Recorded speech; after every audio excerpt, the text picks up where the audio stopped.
Okay, tonight we have a guest speaker, Solomon Parker. Do you want to say something, or do you want me to talk to you? Okay. Solomon runs, I met Solomon because he runs the Treatment-Free Beekeepers group on Facebook. How many of you are on Facebook? Yeah, go join this group. It's really active. It's got a lot of great information, and I really like his approach. And I'm treatment-free too, and so we kind of hit it off that way. How many members are in that group? 9,500. 9,500. Ha! Is that cool? What? So please, and also he's been, so Treatment-Free Beekeepers, that's the name of it, right? Treatment-Free Beekeepers. So if you're on Facebook, you go sign up for it. In some of the discussions, I learned so much. Everybody's helping everybody else. He's also put up 35 podcasts, is that it? Of different aspects of keeping bees and in a treatment-free manner, and I think you'll all find them really interesting. And you can, when you're up here, you can give them the how to find them. Sure. They're on YouTube, right? The podcasts are. I'll talk about You it. can talk about that. Anyway, I'm just really, really happy he's here. He drove 6 hours to be here today, and about 6 more hours to go home after he talks. So this is Solomon Parker.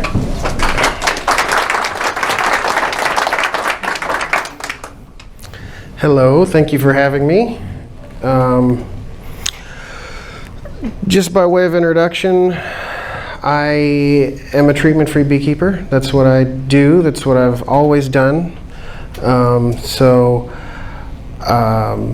get into what that means here in a minute. But for those of you taking notes, if you want to find, like, Facebook's easy, just search Treatment-Free Beekeepers. It comes right up.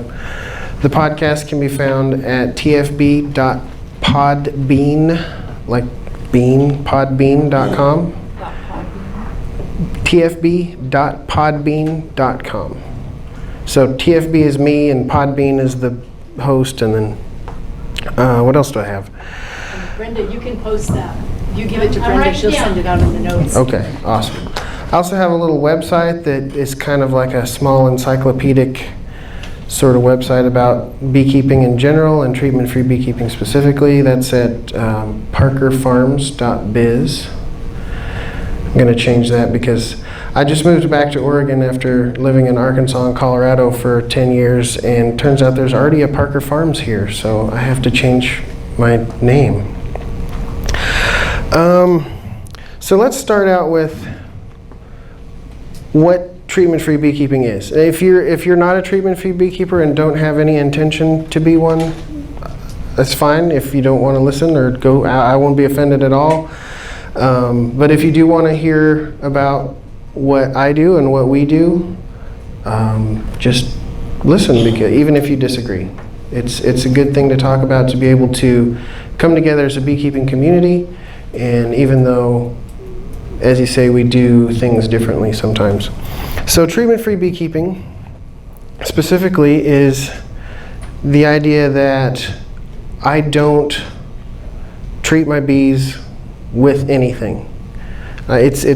Sometimes people get confused because they approach it from a sort of organic methodology, and the idea behind organic is that we're producing food that's free of toxins and things like that, whereas with treatment-free beekeeping, the food is just the byproduct. I am producing honey that's totally clean, but my focus isn't on the honey. My focus is on the bees, producing bees that don't need help to survive, because it's my view, at least, that animals generally should survive by themselves. And I have some examples here I'll talk about in a minute. So no hard chemicals, no soft chemicals. I don't use like powdered sugar or even some of the organic oils, things like that. Don't use those. I try to stay away from feeding as much as possible, because again, it's my view that bees are wild animals and they should feed themselves. And so as long as I don't take too much honey, they should be able to handle business on their own. Now, you might have heard one of the kind of pejorative terms that people use for treatment-free beekeeping, and that is called the bond method. Now, the term was actually invented by a treatment-free beekeeper, but it has come to be used as sort of a negative term. And the bond method refers to, I think it was a Bond movie called Live and Let Die. So the idea is there, you just put your hives out and the ones that can't survive die. And that's a blunt way of putting it, a blunt way of looking at it. But instead of trying to combat the mites later down the timeline, we try to use efficient methods of increase so that we have more hives to begin with, so we can stand to lose the ones that aren't helping themselves. So treatment-free beekeeping is based on the concepts of natural selection, right? You've all heard about this in school.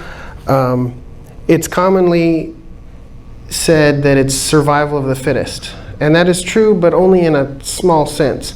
Really what natural selection talks about is survival of an animal best suited to fit its environment, right? So it's not just the best animal, it's the best animal that fits within where it is. Okay, so what we're looking for is adaptation. So we're looking for animals that adapt well to fit into the environment that we're keeping them in.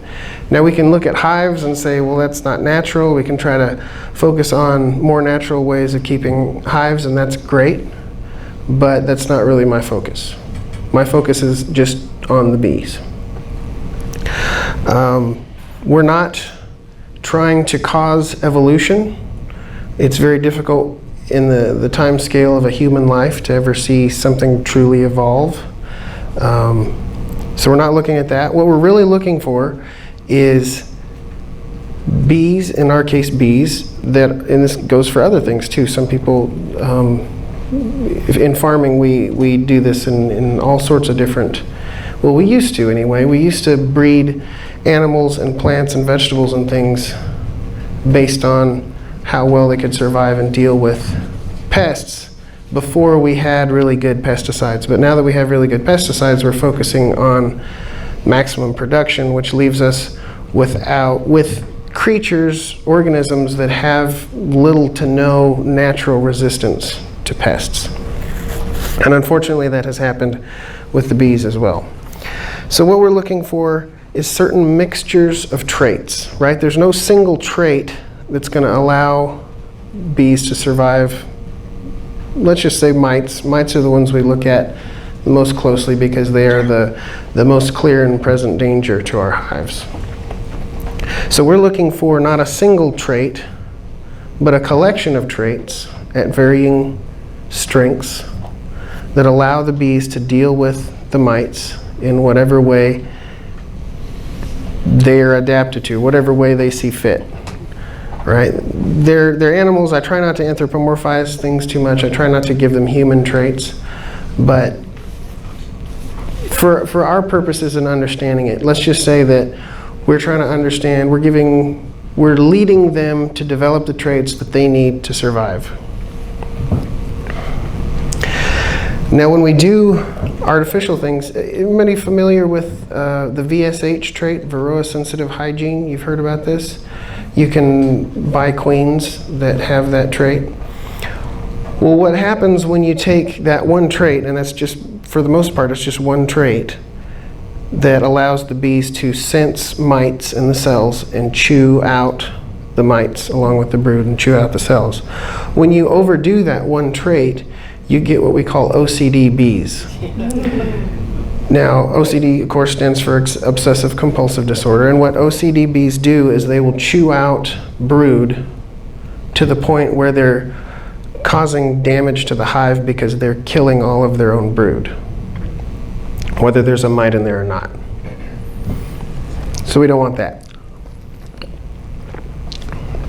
So the example I like to use for natural selection is cheetahs and gazelle. It's a really good example. We've all seen nature documentaries, videos of cheetahs chasing down gazelle, and I think this makes a really good analog for the way we look at bees and mites. So what we have with cheetahs and gazelle is we have gazelle, which are themselves pretty fast. They can run pretty good. And cheetahs, which to catch this gazelle has to run faster. Basic concepts. Sorry for treating you like children. So what we have is competing interests, right? The gazelle wants to get away and go eat grass and make baby gazelle and do that, right? Cheetahs want to eat the gazelle and then go make babies and do the thing they do over there too. So we have a continual process that goes forever, from the beginning of time, from the beginning of life to the end of life, however you want to look at that. It never ends. That's an important thing to understand, especially when we're dealing with bees and in our culture today where we like to give everything a pill to fix it. You know, we give it a pill and the problem's done. We fix the car, we buy a new car, we want the problem to be done. We want to fix it. But it doesn't work that way in nature. It's an arms race, right? Because every time the cheetah catches the slowest gazelle, there becomes a new slowest gazelle. And every time a cheetah is too slow to catch a gazelle and he dies, then there's a new slowest cheetah. And there's also a new fastest cheetah and a new fastest gazelle. The fastest cheetah and the fastest gazelle are the ones that are going to survive. And so that's how we have, in similar with the bees, we've got the mite, which is doing its best. It needs to crawl in the cell. It needs to, the female, I don't know how much you all know about mite life cycle. The mite crawls into the cell, female mite. Those little red ones you see all the time, those are females. Just like honeybees, all the ones that you see normally are females. So the female mite crawls into the cell, lays an egg, the egg hatches into a male. She mates with the male, and then she can lay fertilized eggs, which become female mites, just like bees need to be fertilized to create female bees. It's kind of weird how that works out, but it does. So she needs to get in there, do her business, make more mites for the population to continue. The bees at the same time need to be able to survive the mites, to get past the predation that happens, because those mites that are in that cell are going to feed on that bee and cause damage to that bee. And that bee is now not fit for its environment. And usually, if the hive is working properly, the rest of the bees will kick that bee out, and that'll just be the end of that bee. So when we treat for mites, we are causing selection pressure. Just like every time a cheetah chases down a gazelle, it's a selection pressure. If the gazelle's fast enough, it gets away, lives another day, make more gazelles, right? The same thing with the bees and the mites. When we treat, we are trying to kill the mite. That puts a selection pressure on the mite so that the mites that survive are the ones that are able to overcome the treatment, to survive the treatment somehow. Same thing with the bees, only reverse. When we treat the bees, we are now removing that selection pressure for the bees to survive the mites. There's no such thing as nothing going on. It's always one way or the other, right? So we create weak bees that don't have the abilities that we need to survive the mites. So when we just to make this absolutely clear, when we treat, we are creating strong mites and weak bees. When we don't treat, when we allow nature to take its course, we're now looking for mites that don't overtake a hive, right? If a proper relationship is in play, then the mite, in its own survival instinct, is reproducing and doing what it needs to do without killing the hive. Because if it kills the hive, it also dies. That's the parasitic predator-prey relationship. right? If the cheetah eats all the gazelles, and we have tons of cheetahs, and now we suddenly have no gazelles, then all the cheetahs go extinct also, and that's not good for the cheetah. No, it's not that good for the gazelle either, but so what we're looking for is bees that are strong enough to keep the mites down, and mites that are weak enough to keep from overcoming the bees. Now, in some cases, we may have hives that are able to completely keep the mites totally at bay. And that's hard to prove one way or the other because you can't prove a negative. How do you prove that there's absolutely no mites in a hive? You can't, unless you kill the whole thing and dissect it, which we don't want to do. So we're going to assume that every hive has mites, and that the bees are either going to be able to deal with the mites or not. So let's talk about the traits that are available for us. Now, I mentioned before the VSH trait. That's the trait where the bees are able to sense a mite in the cell, or interestingly enough, they can sense other things that are going on inside the cell, and we call that hygienic, right? Bees that are able to sense what's going on inside the cell. They're good at cleaning out the hive and keeping it clean, and that's really good for other diseases, including things like American foul brood, which, as it turns out, I forget who did the study, but there was a study done on American foul brood and hygienic bees, and it turns out that hygienic bees, ones that were tested and known to be able to sense what's going on in the cell, were able to clean up and get rid of American foul brood. So when someone tells you that American foul brood is a death sentence, it's not necessarily the case. I'm not saying to mess around with it, but it's not necessarily the case.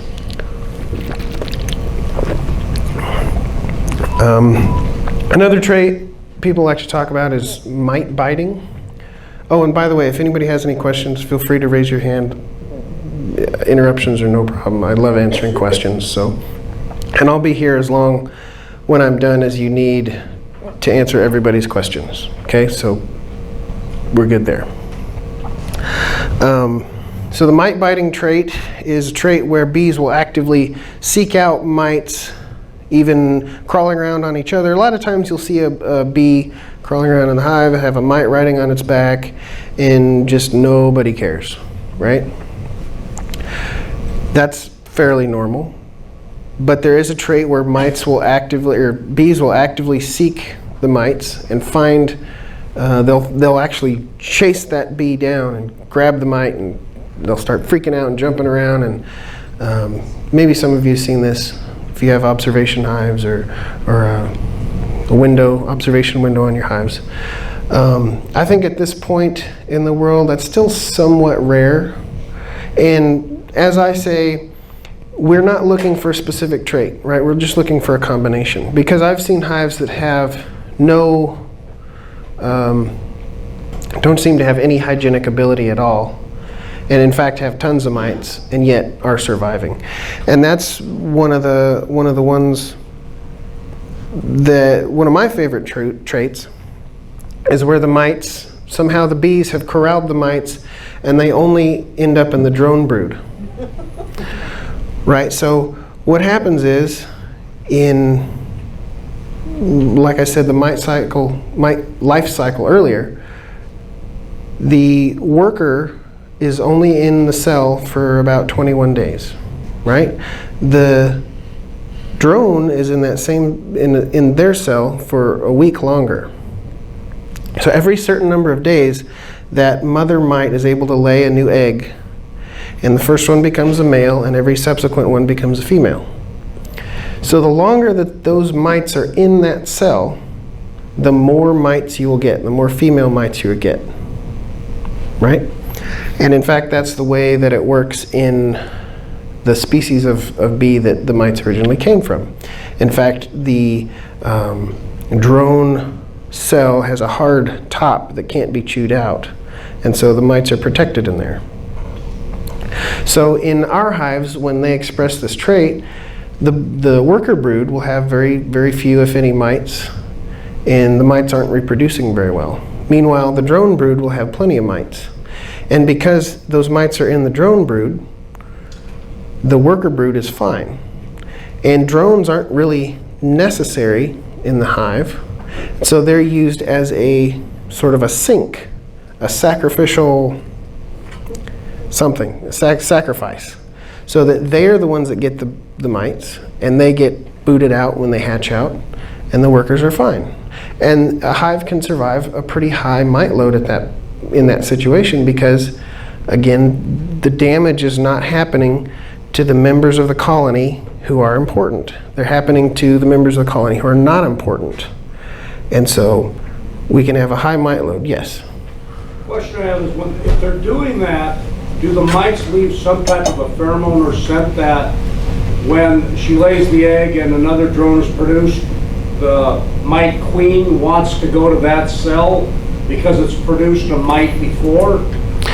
There are, I don't know of a smell that the mites follow to a cell where they've been in before, but I believe that they are largely oriented by smell, so they're looking, if they're properly selected for mites that go for the drone brood or whatever, or maybe the bees produce a certain smell, the drones make a certain smell that the workers don't.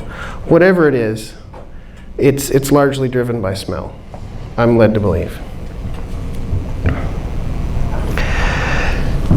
So when we put all these traits together, we can have varying levels, right? It doesn't have to be one or another or all of them. There's no magic bee that is a treatment-free bee or a mite-resistant bee. It's bees that have, through genetics, through winnowing, right, getting rid of the ones that don't have the correct mixture of traits, and focusing on the ones that do have the correct mixture of traits, so that they have just enough.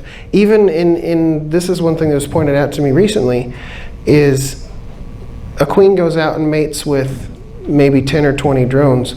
Maybe only 2 or 3 of the drones that she mates with will produce workers that have the right amount of traits. But those workers, say 15, 20% of workers in the hive are able to do enough work to save the whole hive, right? It doesn't have to be, you don't have to be isolated in an area with just your genetics and just your bees going on. We're looking for just enough. And once we have just enough, then we can start breeding for things like gentleness, which we all want bees that are pretty gentle, produce a lot of honey, maybe some other traits that we're interested in. But survival is always first. So I hear about mite tests a lot, and I have, in the same way that I've never treated in the 13 years that I've been keeping bees, I've also never done a mite test. There's a couple reasons why I don't.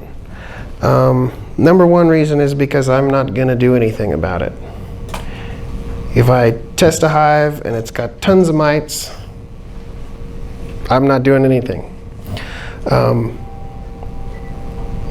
It was really interesting. It was a few years ago, I think maybe the winter of 2012 or 2013, and I was doing my final winter preparation, checking to make sure all the hives had enough honey, and putting introducers on and looking for mice and things like that. And I was going through the hives, and I pulled up in this hive. This is probably the first week in November, and still warm at that time.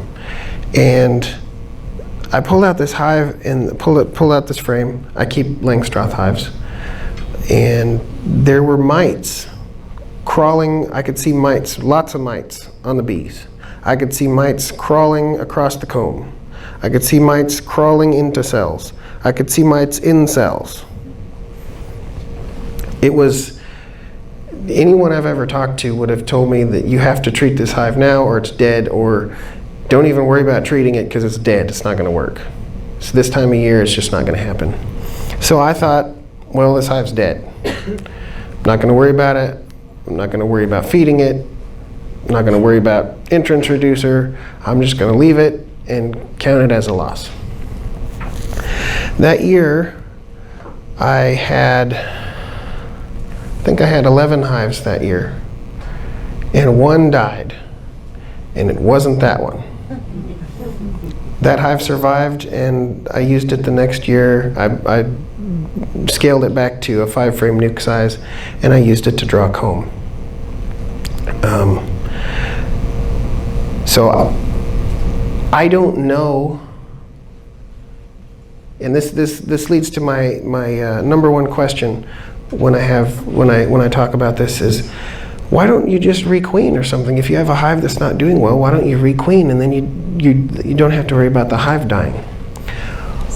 The problem with that is I don't know if the hive is going to die. I've seen an incredibly huge mite load and the hive didn't die. And I've seen hives that had no mites to speak of, or no mites that I could find, and even looking at the dead hive afterwards, can't find hide nor hair of a single mite, and it still died. So I don't know if it's going to die. And I want to give it, rather than requeen that hive and destroy whatever it has going. Because that's another thing. When you requeen a hive, you really do kill it. It's not the same hive. I hear people say, I've had this hive for 8 years and I requeen it every year. No, you've had 8 different hives. If we took one of you and we replaced all your DNA with the DNA of another person, it's not you anymore. It's the other person. And that's the same thing that we're doing with a colony of bees. When we replace the queen, we're slowly, over the next 6 weeks or so, replacing the DNA of every single bee in the hive until it's a different hive. So that's the number one thing. I would rather see if this hive can survive. And a lot of times these hives that do poorly early on in the process, when they requeen themselves the next year, they often come out better. Now, why is that? They haven't really had a chance to evolve or adapt. But what they do have is what we call epigenetics. Anybody familiar with the concept of epigenetics? Basically, the idea behind epigenetics is it's not a change in the DNA. What it is if the parent, and this goes for any organism, humans, animals, everything, if a parent experiences a certain environmental stress, that stress can trigger changes in the DNA of the children. And I don't mean reprogramming DNA. It's more like switching something on that's already there, right? We're not worried about mutations and creating new things. We're taking this section of DNA, because we have, us humans, we have a huge genome, and we have a lot of our genome is information that's lying dormant. It's not being used. What we can do is we can switch on certain things, switch on little switches here and there, and that will cause our children, or in this case the next queen, to express traits that weren't expressed in the parent, even though they already existed, right? And remember, we're just looking for a certain combination of traits at a certain strength, right? There's no magic in this. We're just looking for the right combination.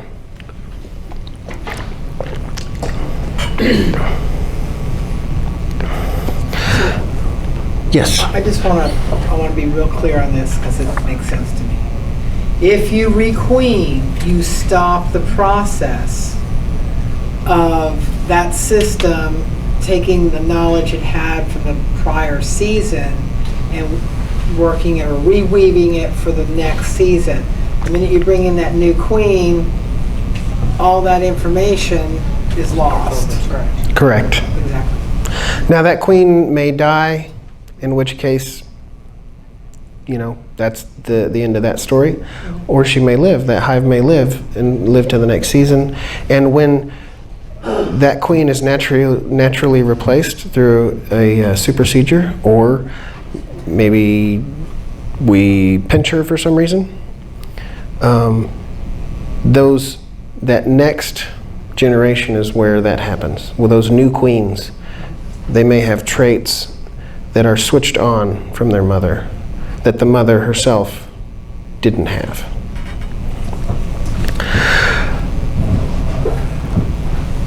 So when we start out treatment-free, this is the very hard part, I'll admit. So the hardest part for me as an educator is to try and teach people to take that caring instinct, the motherly instinct. The farmer doesn't want his prized sheep to get eaten by a wolf, right? Wants to protect the sheep. We want to protect our hives. We want to feed them so they don't starve. We want to treat them so that the mites don't kill them. It's so hard to get people to make that leap where they open themselves up to the risk of losing that hive. Yes? So do you let them naturally swarm, or do you make splits off of your hives? I make as many splits as I can. So that's your natural mite break. In those, yes, but there's some mitigating factors there because I don't rely on the brood break to combat the mites. I say that's a good way to start. If you're going to be starting out treatment-free, that's a good way to get going. Making splits at the right time in the season will do more for mites than a lot of treatments do. But in my case, with my hives, I leave a certain, the top 30% aside, and I don't touch them, and I use them to make honey, so they don't get the mite break. And then the other hives are all split up into nucleus and mating nukes, so they don't technically get a mite break. They just get totally destroyed, right? And the poorest hives, I'll kill the queen and use their brood to make new hives with queens made from the best hives. And the medium hives, I just take all their brood to make new hives and leave them to rebuild. So that stresses them to do either really well for that year, or if they don't, then they become part of the lowest batch the next year. So that process, in my case, it's not natural selection, it's sort of an enhanced selection. I'm pushing in a number of ways. I'm ending the bloodlines of the poor performers, the very poorest performers, which usually I don't like to do that unless, I don't like to kill them. I like to let them see if they can do it themselves. But when you get to a certain point and you have enough hives and you need the equipment, sometimes you just take the worst of the worst and just dump them. But for hobbyists, that's not really going to be something you're going to want to do a whole lot, unless you want to experiment in breeding and things, which I totally recommend. I don't keep bees just to have bees. I keep bees to do things with bees. I'm a beekeeper, right? Just having 2 hives in the corner of the yard isn't what I'm doing this for, right? I want to learn new things. This year, like I said, I've been keeping bees for 13 years, and every year I try to find something new to do. I had never marked queens before this year, and I really have no need to mark queens, but I did it because I had never done it and I wanted to see what it was like. And I might want to see if these queens live a long time, then I can breed for longevity in queens, which would be also a good trait. Can I ask you a question? If you're just doing splits and not necessarily, are you still doing swarms, or are you, because you talked about the queen mating, and usually that happens with a swarm, right? Mating with 20 drones or whatever. So I was just curious. Do you also do swarms? I catch swarms. My hives don't swarm a whole lot because of my sort of methods. I'm not sure which method is the one that does it, but I think keeping very big hives helps. My queens are all open mated. So what I'll do is I'll graft from my best couple of hives and make those queens. And then those queens will go into mating nukes, which become 5-frame nukes and eventually full-size hives. And so that's where the mating comes in.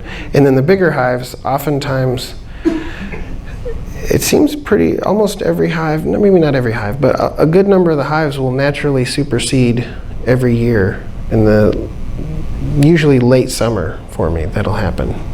So when they're doing that, they're kind of reincorporating the new program without having to lose a swarm. And I put up a lot of swarm catching boxes too, so I catch a lot of swarms. I like to have a fully interactive relationship with the local bees, right? Because if you think about it, the bees, the wild bees, the ones that are in the trees, are going to be the ones that are surviving generally treatment-free. The treated bees, they swarm and go up and end in a tree or a house or a gas tank or a spare tire or something. They're not going to be able to handle the mites, and they're going to die that first winter. So I want access to those wild bees that are surviving those winters. So catch a lot of swarms. Now this happens naturally to a certain extent, even when we treat, right? The worst of the worst still die. Nobody has a year after year 0% loss rate. Never happens. The idea that we can stop hives from dying altogether by treating is also a myth. The Bee-Informed National Partnership this last year showed people who treat lost, and I could be fudging the numbers here, but round numbers, people who treat lost about 40% of their bees. People who didn't treat lost about 50% of their bees. It's not that big of a difference. I personally lost like 15%. My lowest loss in my entire career was 4%, and my highest was 71%. Like I said, and like I'll keep saying, it's a never-ending process. We're always losing hives. It is not natural for a colony to exist indefinitely. I was just talking to Jacqueline this evening how she sees a kind of a 5 or 6 year cycle where a colony will move into a cavity, and they'll occupy that cavity for 5 or 6 years, and then they'll either abscond or die off, and then the wax moths will come in and they'll eat all the wax and clear out the cavity, and then a year or two later a new hive will move in. I've seen this as well. That is the natural progression of a hive. It is not meant to last forever. Yes? How do you feel about the genetic pool though getting smaller in the U.S.? I'm not too worried about it because it's always being created and recycled. The way bees have an incredible possibility, and this goes into much deeper genetic information. The bees have incredible ability to adapt and to rewrite their genome and to keep working. Because I've heard people say that before the introduction of Varroa, there were like something like 200 individual lines of bees in the country, and now there are like 8. But those 200 weren't necessarily distinct to begin with. They were descended from some original population. They were already related. Our bees now are already related. But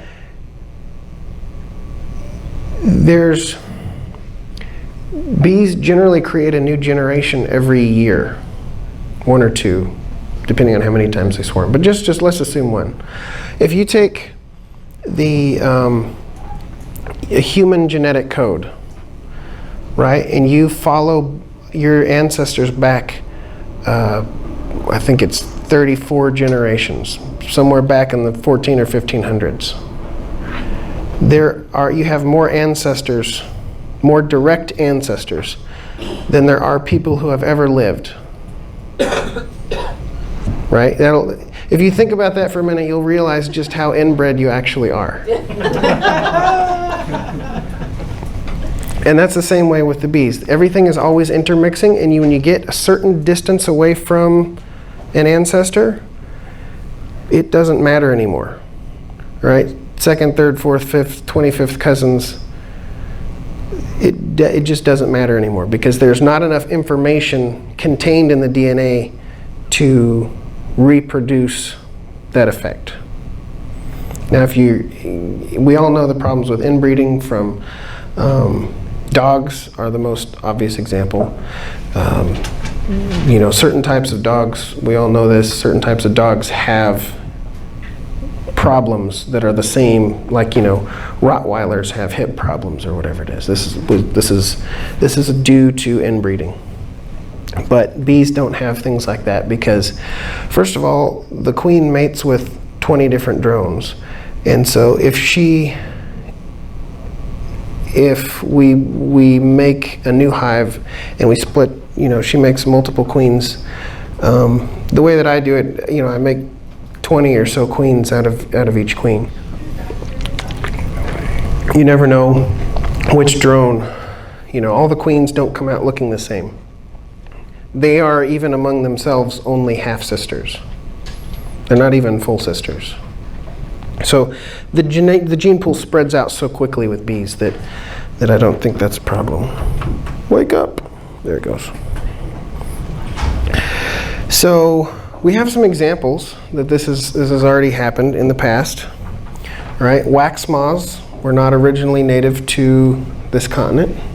And when the wax moths were introduced back in the 1800s, they were a huge problem. Today, wax moths really aren't a problem unless you have a really weak hive or a dead hive already. The bees have adapted ways of dealing with wax moths. In fact, back in the day, wax moths were called the bee wolf. Right? That goes back to our example of when I first started treatment-free beekeeping, I was told that they don't make wolf-resistant sheep. And I don't know how long it took me to understand that they do make wolf-resistant sheep. They're called bighorn sheep, and they climb up mountains where wolves can't get to. Bears.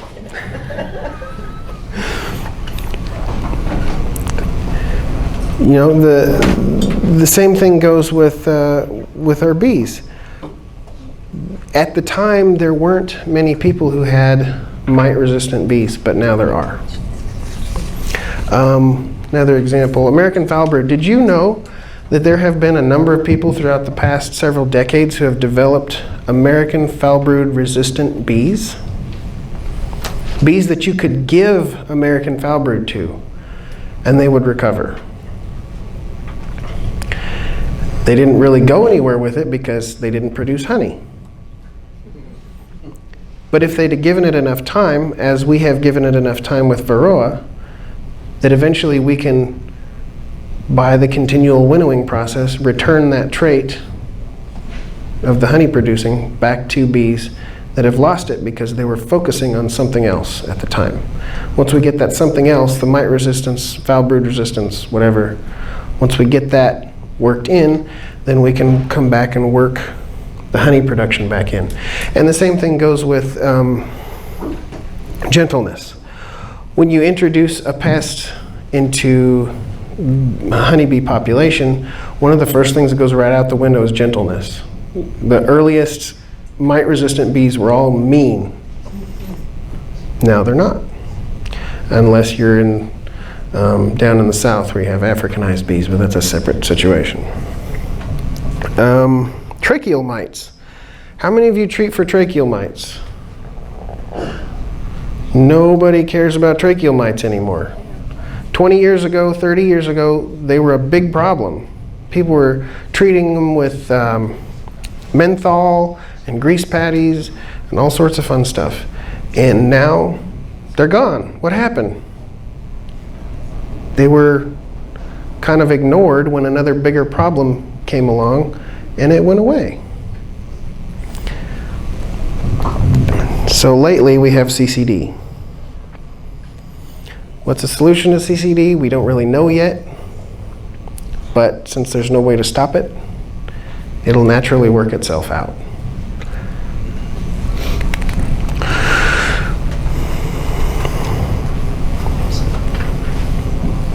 We are looking for the natural way of doing things. Now, I don't call myself a natural beekeeper. And I'm very, with words, I'm very, I try to stick to definitions because we need to know what we're talking about, right? When people start arguing about words, we say, well, you're just arguing semantics.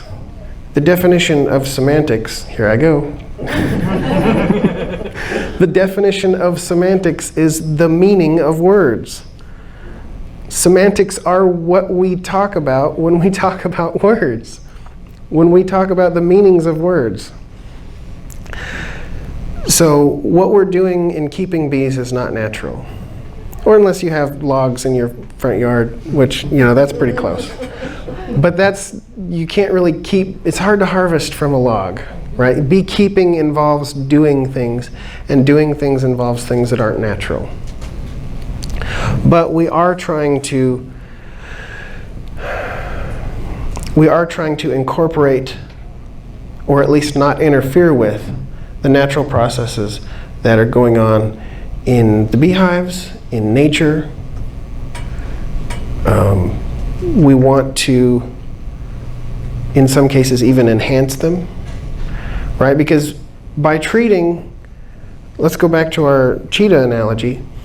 By treating, we are putting our gazelle in a trailer and pulling it 70 miles an hour across the savannah. And we can quickly outrun the cheetah because cheetahs can only run for a very short period of time. Meanwhile, the gazelle is getting fat and slow. And so when we have a flat tire, or we break down, or in our case, last year, I broke my foot. I couldn't really work on the bees. If I had been treating, and it were this time of year, I would have missed my treatments because I had a broken foot. I couldn't walk. But because I wasn't reliant upon that, the bees weren't reliant upon that, it wasn't an issue. Because when you let that fat gazelle out of the trailer, then it's just going to get taken down by the slowest cheetah that comes along.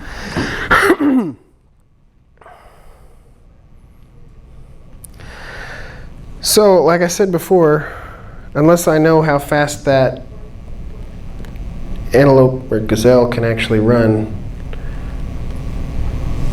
I don't know if it can survive. And there is going to be some loss. And maybe another time we can talk about how to get ahead of that by using efficient methods of increase, by breeding from our hives that survive. We can give ourselves a better chance of not losing all of our hives at one time. Because that's the main thing.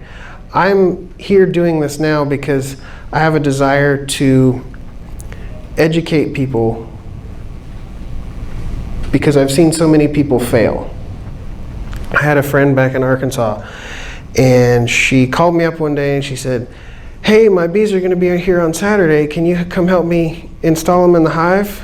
And I said, "When did you decide to do this? Like, we see each other all the time, and you never mentioned that I'm a beekeeper, right? I can like help you get the thing."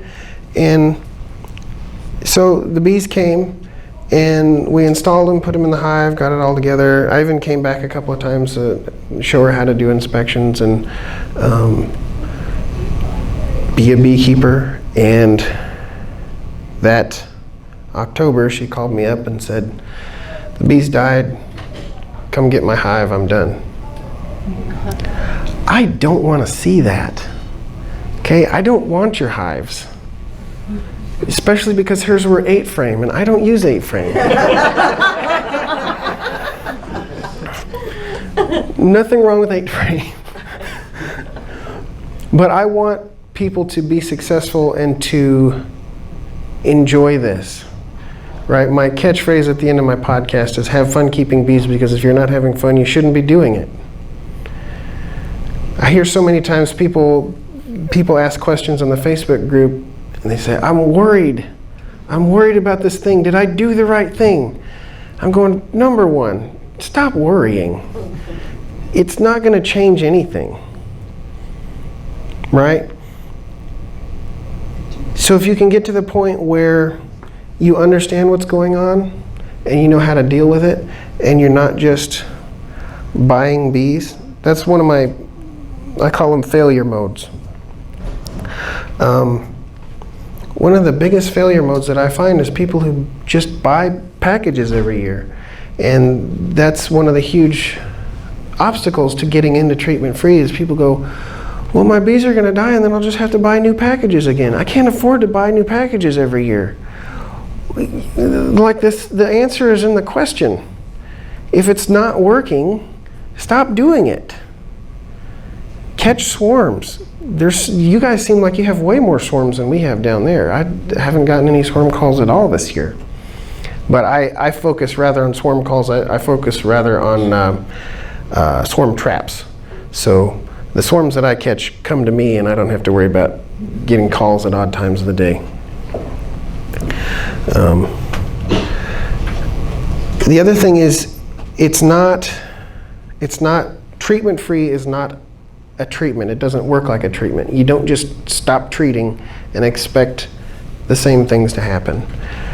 When you stop doing something in such a way that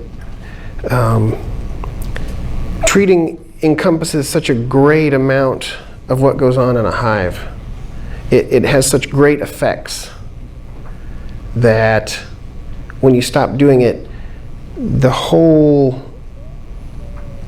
action changes, right? So it's not like you can just stop and everything will be fine. You really need to be ahead. You need to be proactive.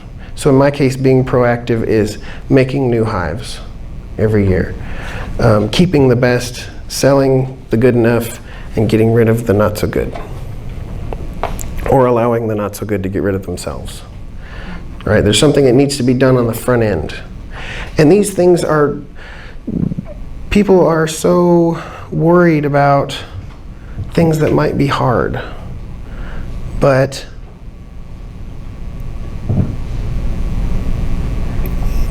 if it was easy, then everybody would be doing it. And you guys are going to be going to the county fair, and you're going to be seeing a lot of people who have really no idea. And this is an opportunity to challenge yourself, to embrace a different paradigm.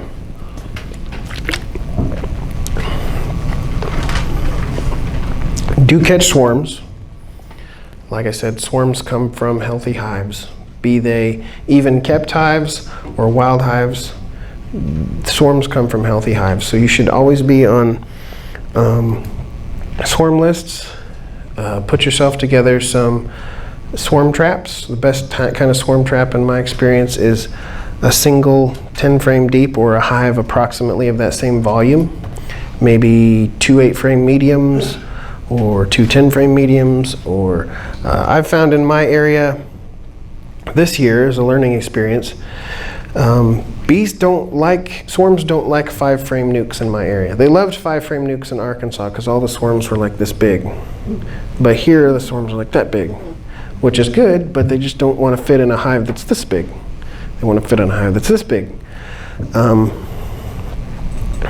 So learn how to be interactive with your local honeybee population. Right? You can let swarms go sometimes. It's not the end of the world if you let a swarm go. In fact, getting into a hive and trying to stop a swarm is a good way to end up with a queenless hive.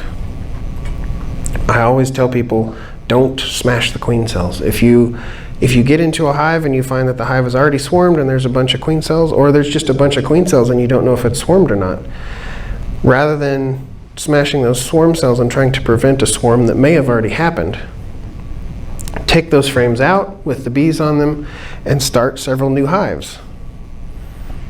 That's the quickest and easiest way to increase your numbers, because it is really easy to go from too many hives to the right amount, and it is really not easy to go from too few hives to the right amount, especially if you're trying to go from 0 hives to the right amount.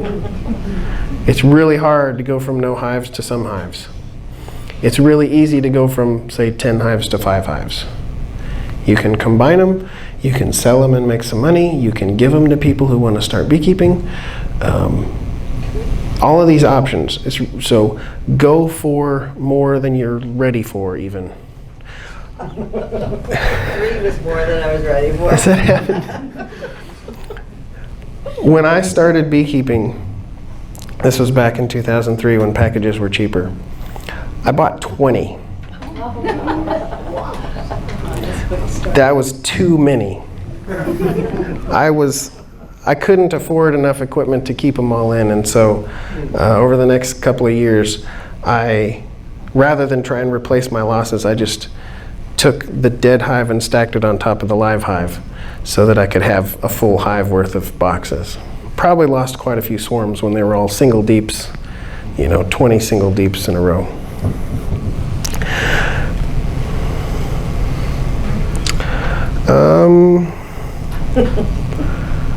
I think that's about all the information I have.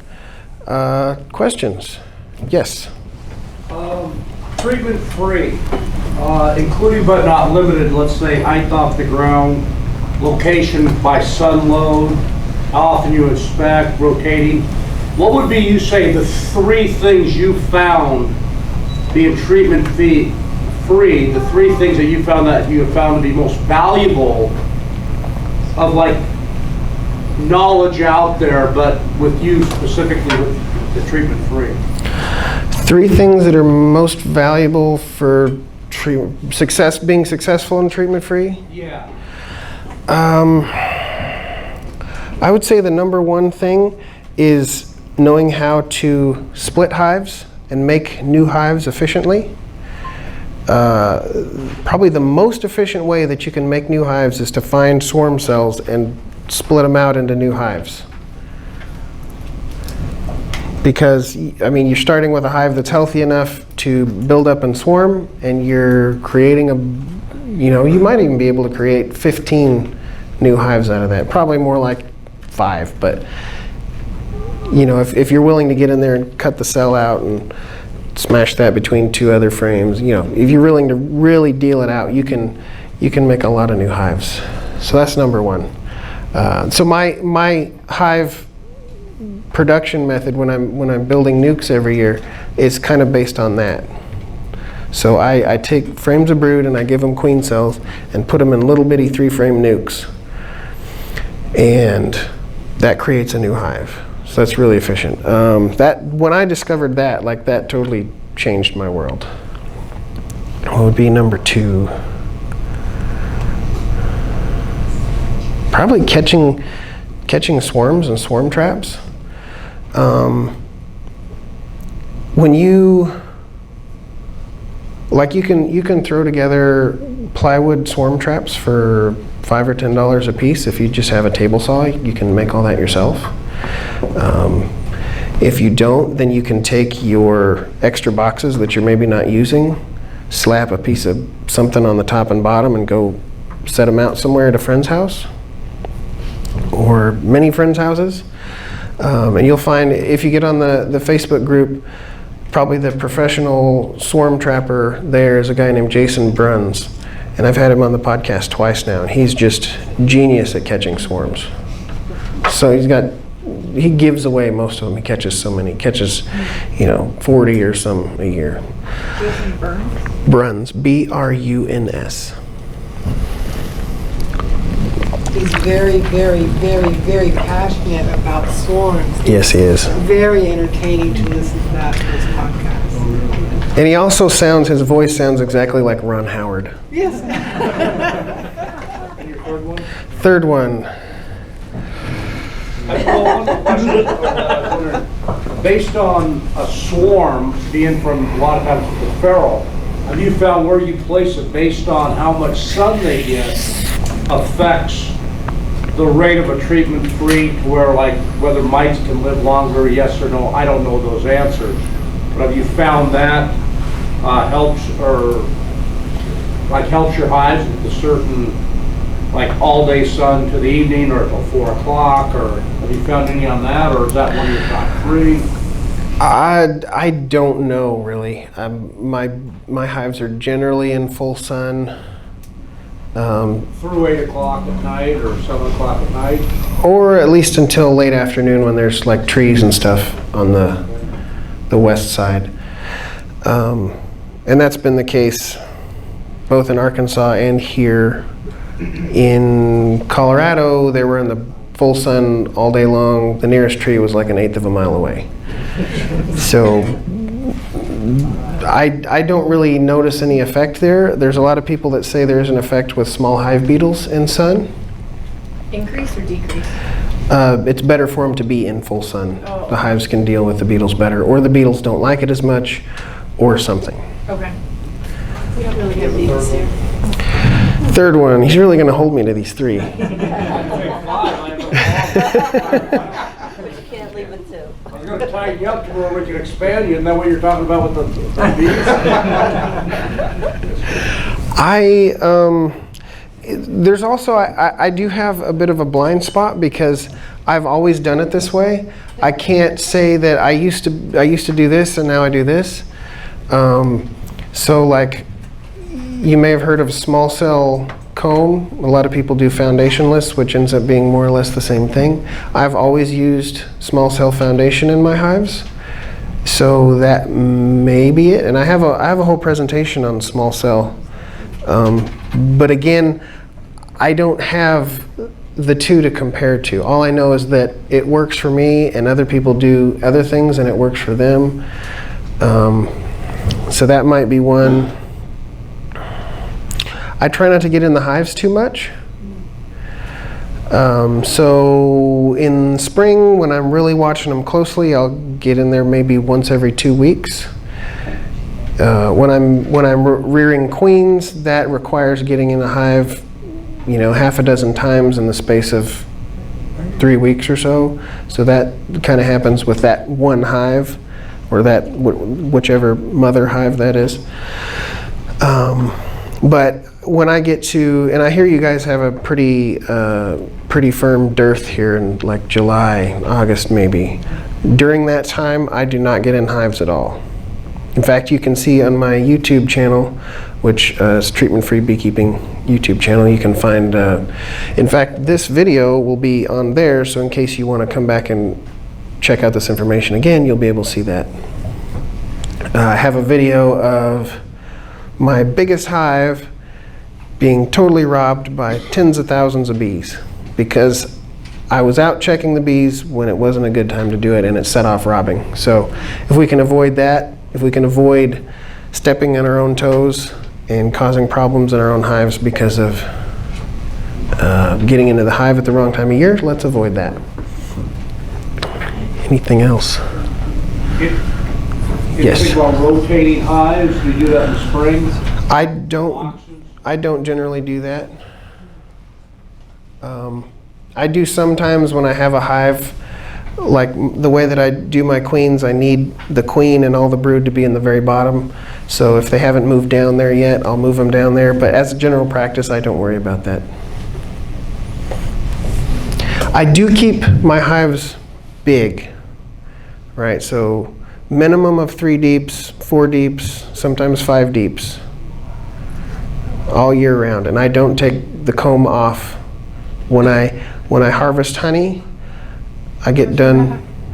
How's your back? I'm young still. Bless your heart. I'm trying to move away from deeps, so there'll be mediums here in a few years.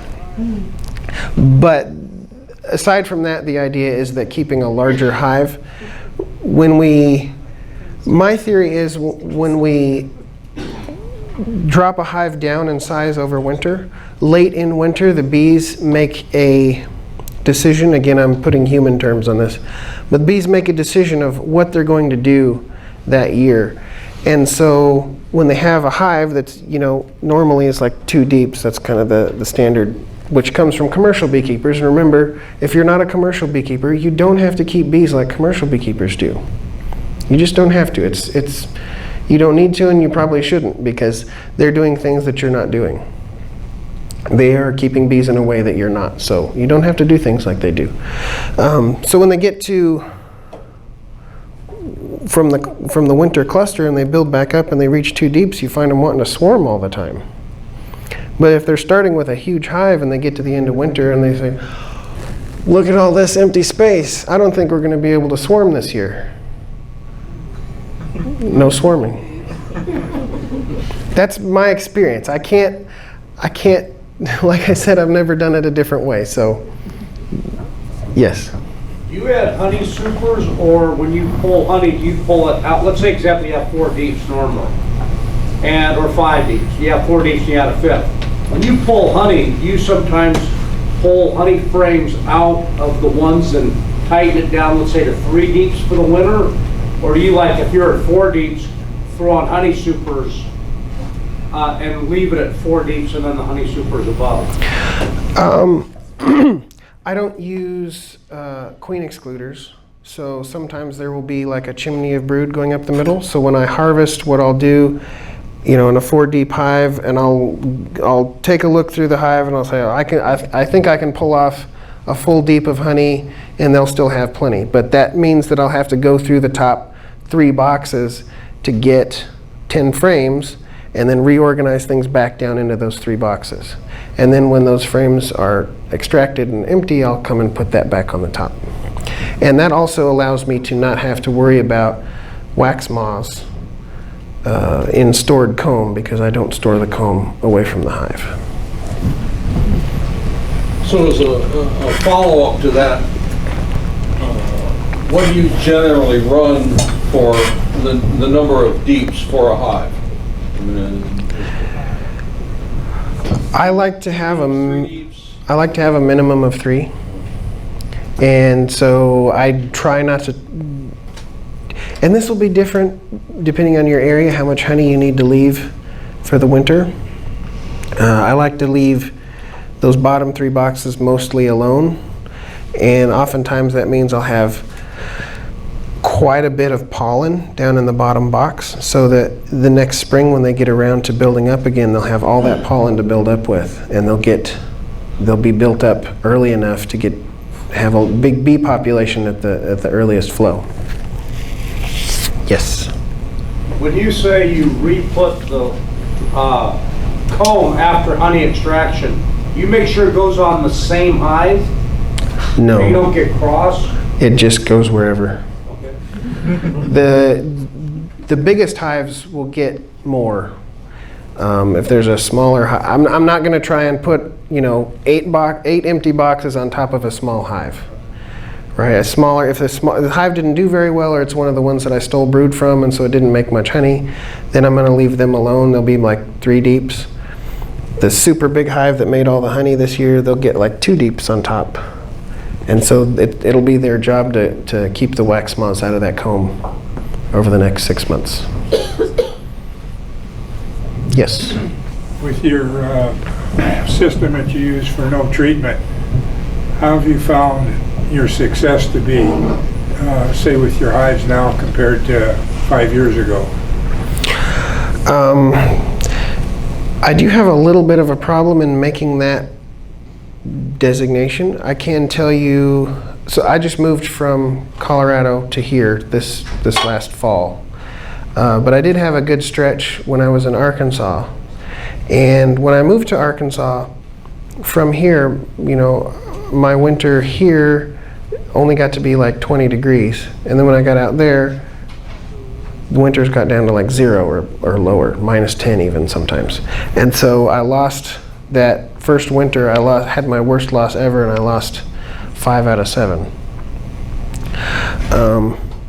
But after that, when I started breeding up from those survivors, those bees that were now had proven themselves able to survive the local conditions, everything just started exploding. And the only limit I had was time and money.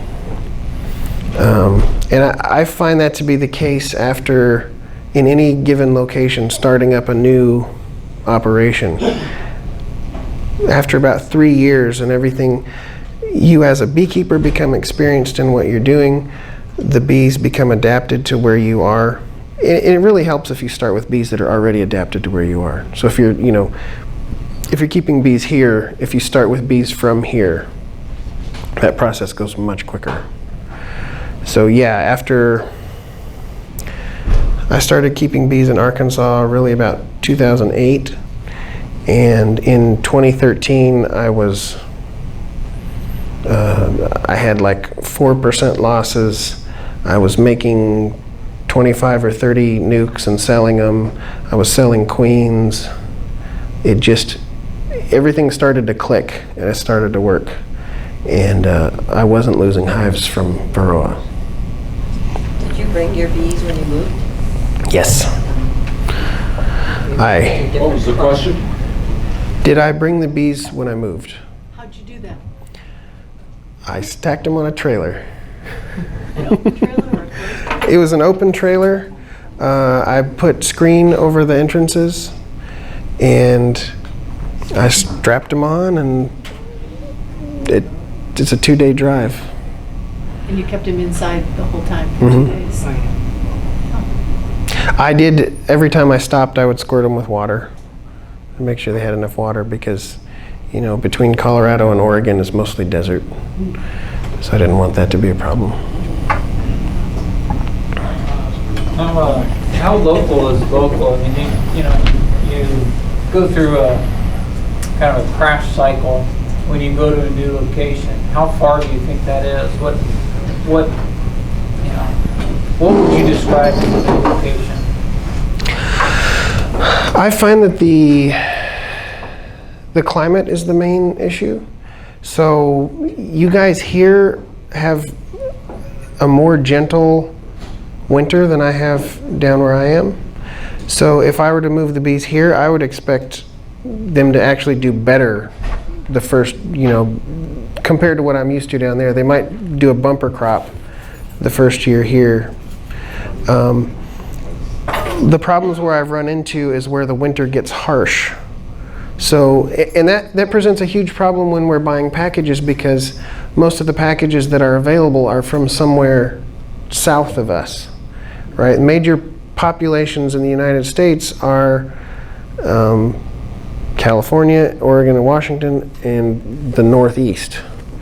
The bees are made in Florida, Georgia, Alabama, Texas, California. So if you're bringing up bees from those areas, here they're probably going to come from California. They often do also come from Texas here as well.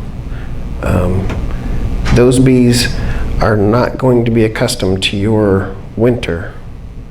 They're not going to be accustomed to your summer either, because the summer here is much cooler. And so what the problems that often causes are, so I ordered some nukes from Georgia when I lived in Arkansas, and they would go into winter. They're beautiful hives, start at a 5-frame nuke, it'd grow into 3 deeps. They'd have like 2 deeps full of honey, and then the bees would be in the bottom. And the first harsh freeze comes, and they just cease to exist. Like, it's just like they quit. I give up. This is cold. And I couldn't understand it because they were doing just fine. There's nothing wrong with them. There's a big clusters like this, that big, and they're just dead. However, when I moved from Oregon to Oregon from Colorado, which had a much harsher winter, my bees did very well. So I think it's mostly in the harsh winter sort of situation. Yes. What tips do you have for somebody who's moving from conventional over to treatment-free?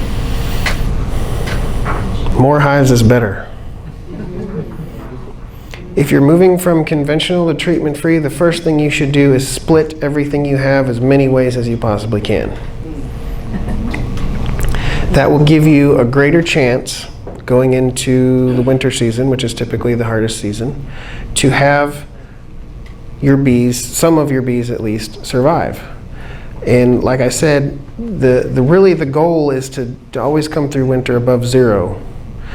And it's okay if you have too many. You know, it's okay if you use all of your supers to grow splits in, because next year around you'll probably have some of that equipment back. Yeah, number one thing is split everything every which direction you possibly can.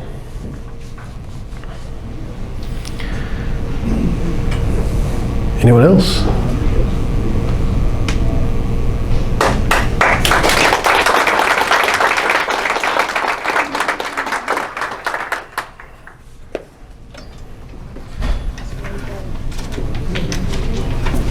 What city are you from?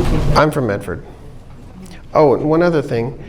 If you need to split more and you'd like to get a heads up or a leg up, maybe buy 5 or 10 queens from somebody who is already treatment free or has some sort of resistance already built into their bees, and start a bunch of new hives and give those queens to each of them. If you can't afford that many queens, then just do what you can.